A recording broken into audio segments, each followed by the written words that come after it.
Hi everyone, this is a lukewarm take. My name is Charlie, and today we're talking about the book All I Need to Know About Filmmaking I Learned from the Toxic Avenger by Lloyd Kaufman, the Troma Films guy.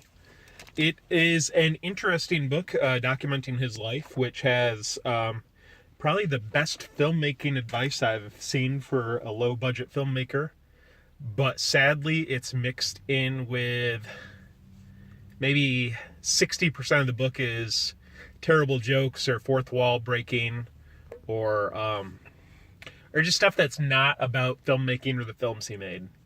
And all this book was written like late 90s, so all the jokes are super dated, and he's kind of an old guy now, so his jokes are very, I guess if you like Troma, you'd like the jokes. I'm more of a fan of the intentions of Troma than the few products I've seen. I've seen Toxic Avenger, loved the cartoon, but he had nothing to do with that. He just licensed the characters.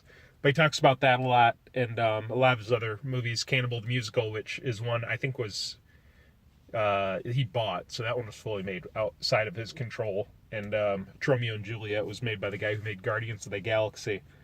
It's a lot like the Roger Corman book, except his jokes and personality are just forced in there, and much like his films cannot be contained, he cannot be contained as a filmmaker, and it's a detriment to the book. But the trials and tribulations he's had on making his vision known and being successful without the backup of a major corporation, and some of his fights with like New Line Cinema over the Toxic Avengers reboot are very interesting. I always think a lot of people who have trouble creatively are because not enough people tell them no.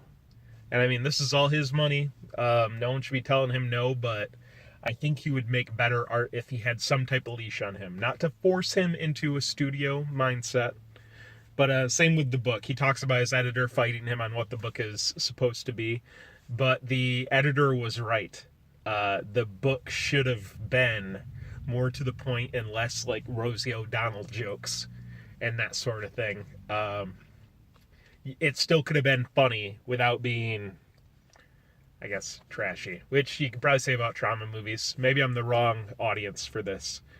But the gems in this book are better than anything I've read, but I've had to skip chapters due to him going off on asides that have nothing to do with filmmaking.